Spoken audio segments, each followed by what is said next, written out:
I have heard of many stories and rumors that there was a secret hidden story behind the Willy Wonka story, but I really never believed them. You know, how people like to take things that are normally thought to be happy in school, like Charlie and the Chocolate Factory, and label Wonka as a weirdo or some shit like that.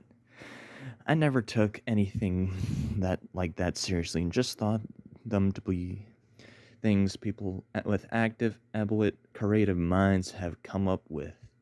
To me, the Wonka story had been has been nothing more than a happy, innocent story made for children to enjoy. At least that was until I thought the day I decided to find a way to find out myself. Considering yearly everyone has said something about the story, has obviously some sort of subtext about it. I would check to be sure. I was told in the mail, and I quote, "You seem pretty interested in the subject. Many people prefer to speculate, but you are the first one who seems generally curious. Seeing as you want to know as much as you do, I will send you a tape in the mail. Check in within a week." It was a couple of days or so when the tape finally arrived. It has the words, "The True Story of Willy Wonka," written on the black marker. Only other words on it were just a copyright dated 1963, a year before the book had come out at first. I thought this was strange, considering VHS tapes were not around back then. So then it occurred to me that it was possible that it had been on film put on tape later. So I stuck in the tape and played it after that. Started out a bit odd. For one thing, immediately went into the title. No fade. Some sort of popped in, causing me to jump. What also made me jump was that what came after was delayed yet abrupt appearance of music, which was loud and sounded like some fast jazz.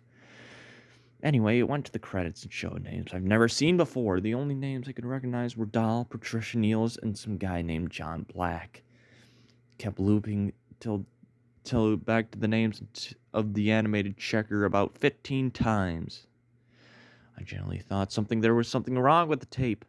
Right as I take it out, it popped up immediately into the outside of the house, out of the buckets, and with the camera zooming in.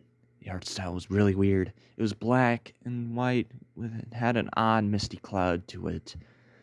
Look about it. Crosshatch.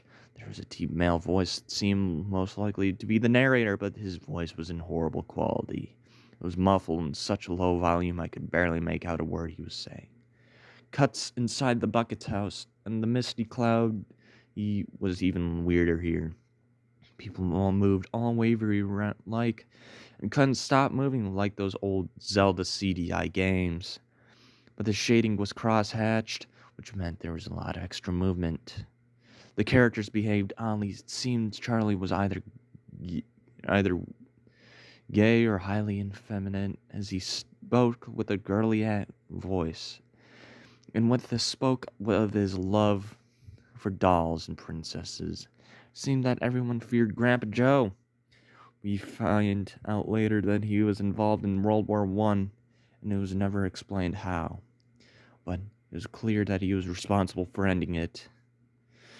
Charlie's parents were also displayed with odd behavior. The dad seemed depressed and mom seemed paranoid and suffered from some major obsessive compulsive disorder. The other grandparents never spoke at all. The story about Willy Wonka is slightly different. Apparently he's a Grinch and happened to appear out of nowhere, so owning an impressive factory that no one saw built. Seems here no one worked in his factory, nor did it ever had any problems causing it to shut down. But when Charlie finds the ticket, and it happens halfway through the finding. Also, we don't see any other of the other kids giving their interviews as they win, and the message on the ticket found in the book is absent. In fact, the ticket is blank, no mention of being gold, but it's black and white. It's so hard to tell anyway. So anyway, the big day comes and everyone is waiting at the gate.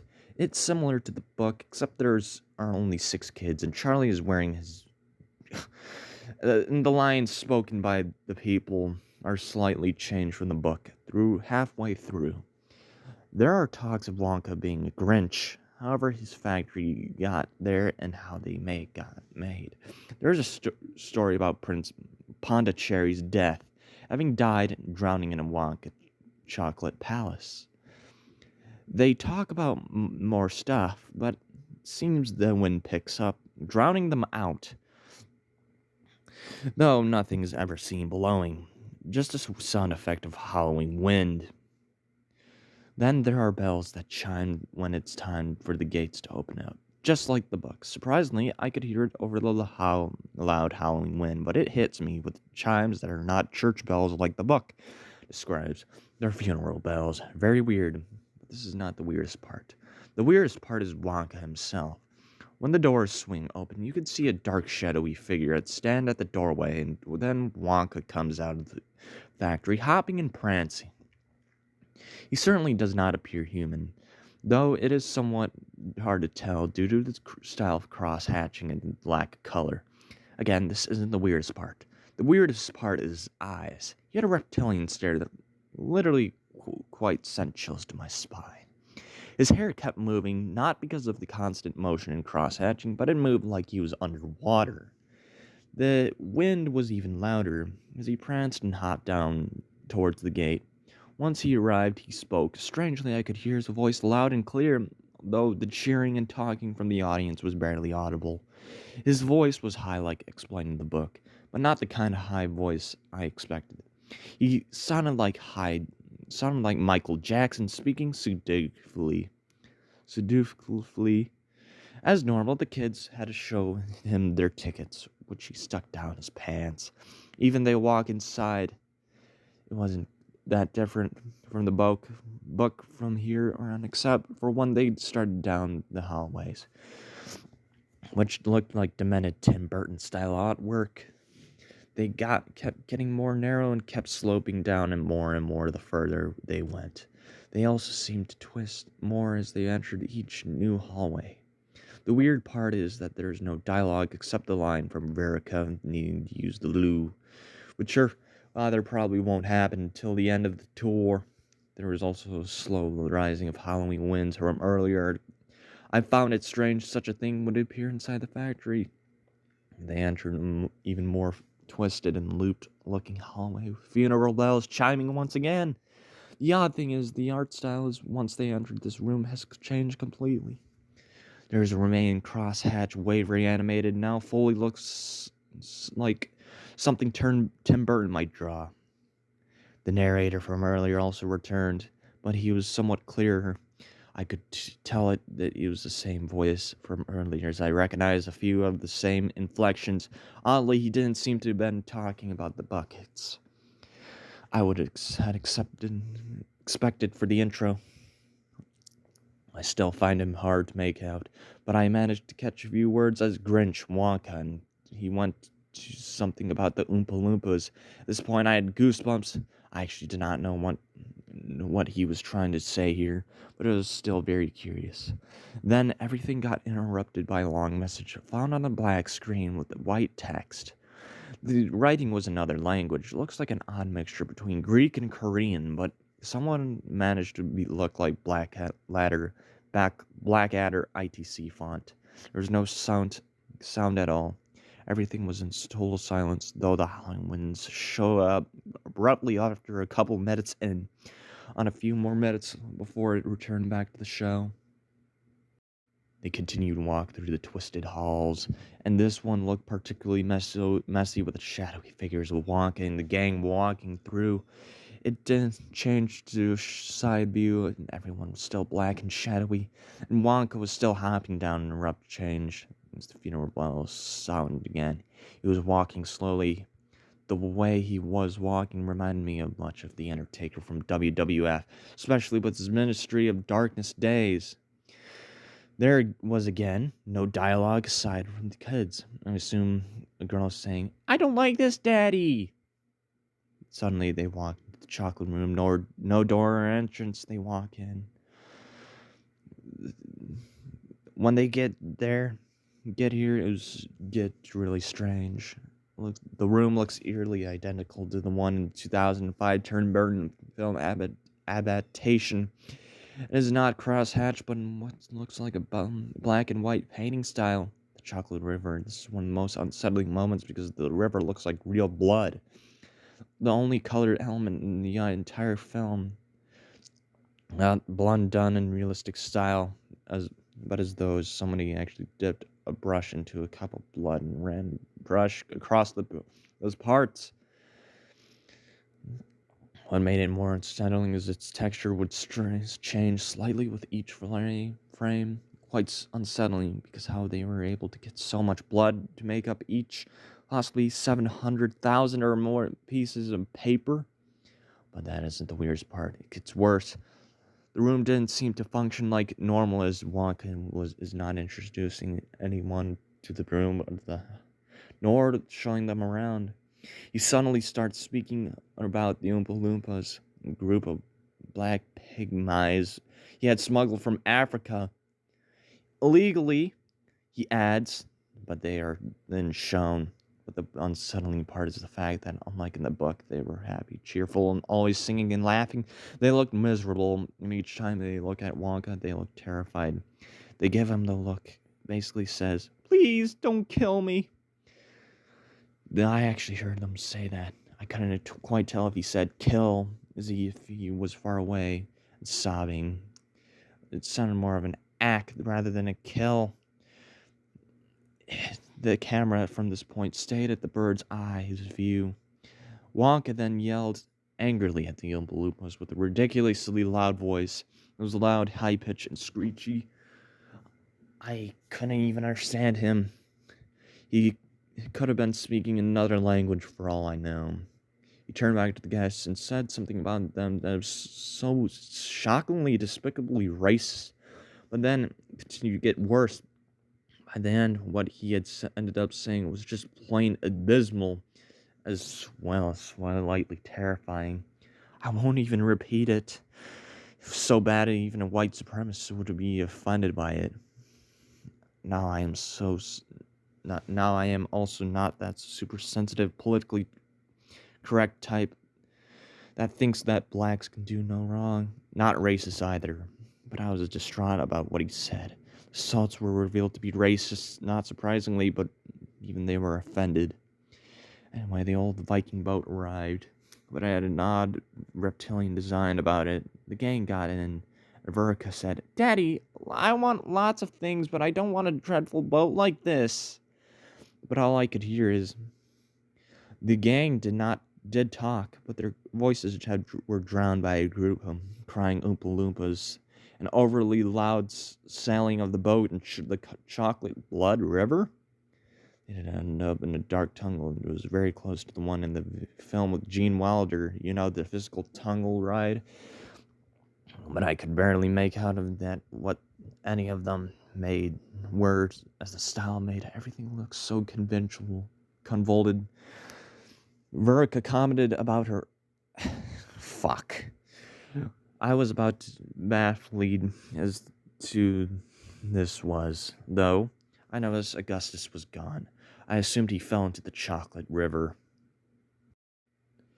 Anyway, the Wonka sang his rowing song like in the film, though he sang it closer to how Marilyn Manson sang it with an extreme vibrato.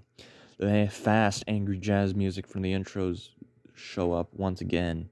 It seemed out of place. I kept singing letters. JB popped up in the background. John Black? Then images become clear.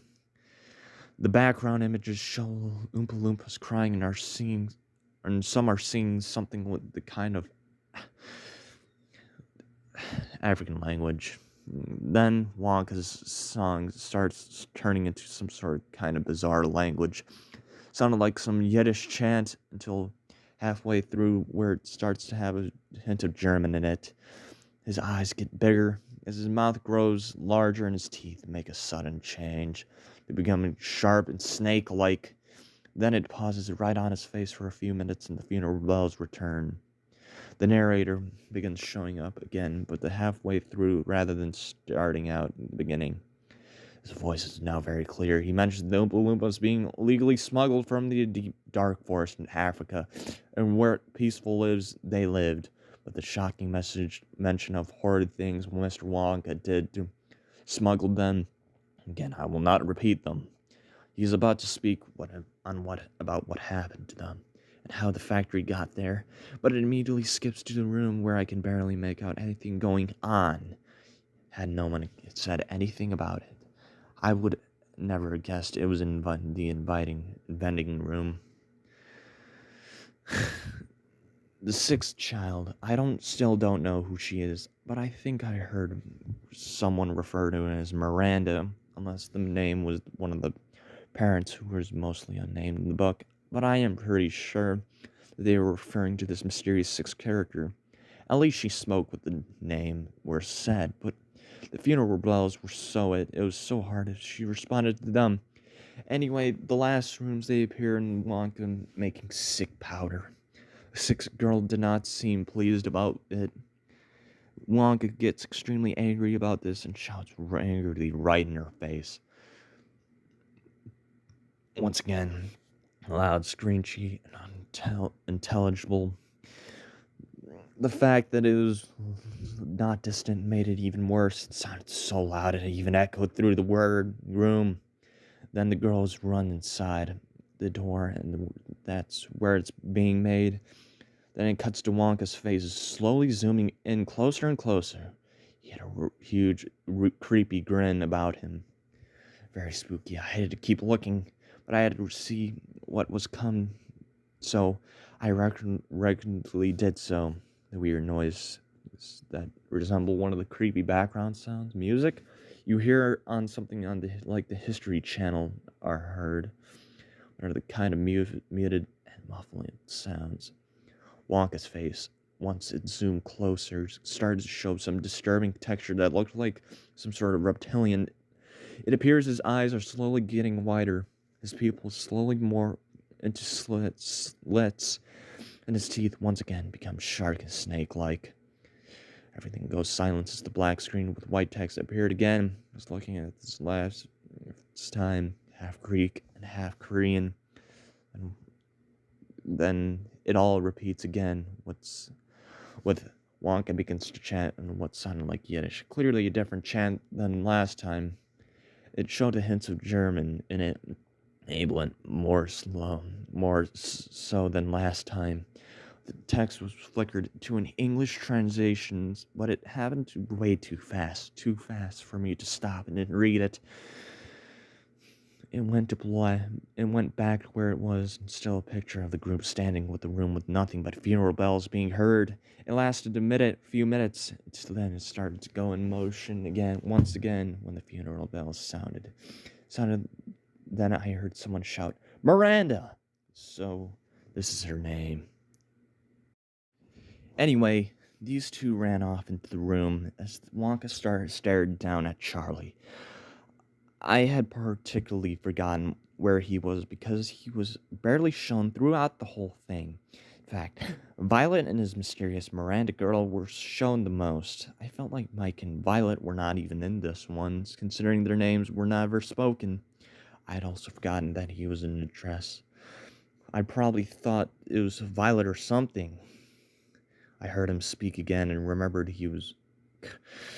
Wonka went on telling him he won, but instead of taking him directly through the great glass elevator or whatever, he told him to wait a minute. Then he hopped off into another room.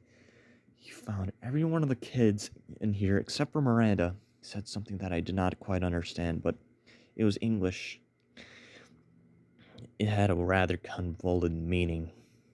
The children lying down on the floor could be heard crying and moaning, similar to the Oompa Loompas. The parents could not be seen anywhere. He then turned on the radio and slowly began to strip. One thing that gave me goosebumps was what was playing on the radio.